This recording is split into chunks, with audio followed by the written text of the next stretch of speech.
खुदावंद के बाबरकत और जलाली नाम में देखने और सुनने वालों को मेरी तरफ से सलाम। मैं नदीम उम्मीद सोहतरा प्यामी के लिए पाकिस्तान से।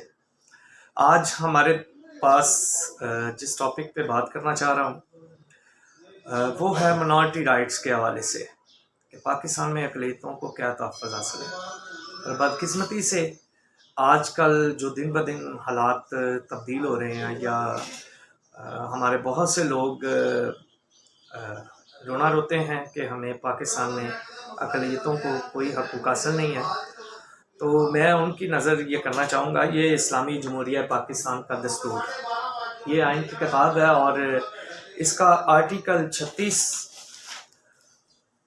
अक़लियतों का तहफ़्फ़ुज़ ममलकत, अक़लियतों के जायज़ हक़ूक़ और मफादात का जिनमें वफाकी और सूबाई मुलाज़मतों में इनकी मुनासिब नुमाइंदगी शामिल है, तहफ़्फ़ुज़ करेगी। नोट: इस्लामी जमहूरिया पाकिस्तान के मुस्तकिल आइन के तहत मुल्क में रहने वाले तमाम अक़लियती फ़िरक़ों को मसावी हक़ूक़ हासिल हैं। आइन की तहमीद और पॉलिसी के असूलों में इन हक़ूक़ को मज़ीद तहफ़्फ़ुज़ दिया गया है।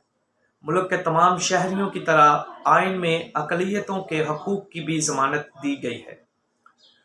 नक़्लो हमल की आज़ादी और इज्तिमाआत की आज़ादी और तजारत, कारोबार, पेशे की आज़ादी फ़राहम करने के अलावा आइन हर शहरी को अपने मज़हब पर यकीन रखने और अपने हम मज़हबियों को इस पर अमल दरामद और इसकी नशर व अशात का हक़ देता है।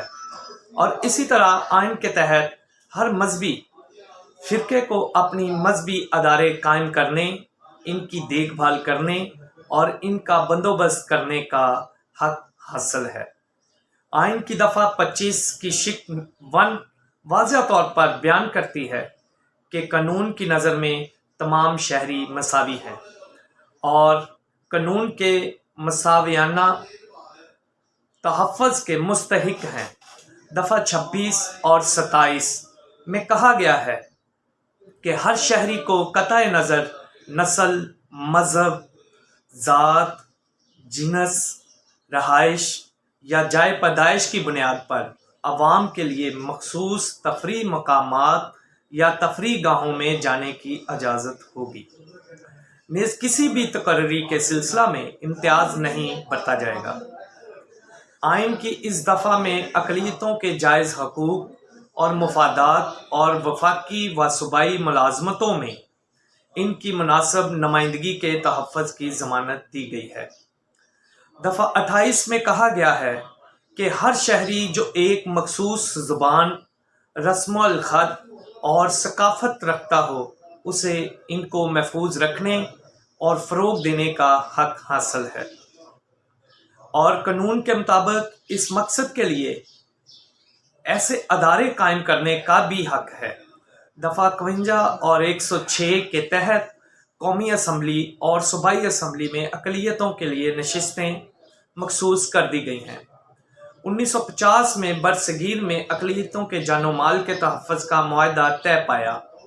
अक़लियतों के मसाइल हल करने के सिलसिला में अप्रैल 1973 में पहली कुल पाकिस्तान अक़लियती कॉन्फ्रेंस मुनअक़द की हुई।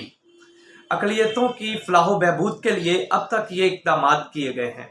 अक़लियती अरकान पर मुश्तमिल मुतरक्का वक़फ़ इमलाक का मशावरती बोर्ड कायम किया गया। सरकारी मुलाज़मतों में अक़लियतों का कोटा मुकर्रर किया गया। अक़लियतों को न सिर्फ कौमी और सूबाई असम्बलियों में नुमाइंदगी का हक़ दिया गया, बल्कि अवामी लोकल कौंसलों में अक़लियतों को मुनासिब नुमाइंदगी भी दी गई। तमाम सरकारी तक़रीबात में हर सतह पर अक़लियतों की नुमाइंदगी दी जाती है, बल्कि सकाफ़ती ताइफ़ों और वफ़ूद में भी अक़लियती फ़िरक़े के लोग शामिल होते हैं। अब तो अक़लियती अमूर की अलग वजारत भी कायम कर रही है। कबल अज़ीं ये वजारत मज़हबी अमूर की वजारत का हिस्सा थी। गर्ज़ के पाकिस्तान में तमाम शोबा हाय ज़िंदगी में अक़लियतों को न सिर्फ नुमाइंदगी दी गई है, बल्कि इन्हें हर किस्म का कानूनी तहफ़्फ़ुज़ दूसरे शहरियों के बराबर ही मुहैया किया गया है। मेरा आज ये आइन की किताब में से आर्टिकल 36 अक़लियतों के तहफ़्फ़ुज़ को पढ़ना इसलिए ज़रूरी समझा कि हम अक्सर देखते हैं कि हमारे बहुत से लोग, उनको पता ही नहीं है अपने राइट्स के बारे में। आज ये वीडियो बनाने का मकसद उन लोगों तक आवाज़ पहुंचाना था ताकि उन लोगों को पता चले कि पाकिस्तान में हमारे राइट्स क्या हैं और किस तरह से हम अपना हक ले सकते हैं। पर बदकिस्मती हमारी ये रही है कि हम हमेशा ही रोना रोते हैं, हमें पाकिस्तान में कोई हक हासिल नहीं, हमें पाकिस्तान में हक हासिल है, पर आप खुद लेना भी तो चाहें। आप मांगते हैं, मांगने से भीख मिलती है, और हक मांगने के लिए हक छीनना पड़ता है, छीन के भी लिया जा सकता है। खुदावंद आप सबको बड़ी बरकत दे। और मैं आखिर में अपने उन तमाम दोस्तों से ये ज़रूर रिक्वेस्ट करूँगा कि इस वीडियो को ज़्यादा से ज़्यादा शेयर करें ताकि हमारे दूसरे भाइयों तक भी ये आवाज़ पहुँच सके। खुदावंद आप सबका हम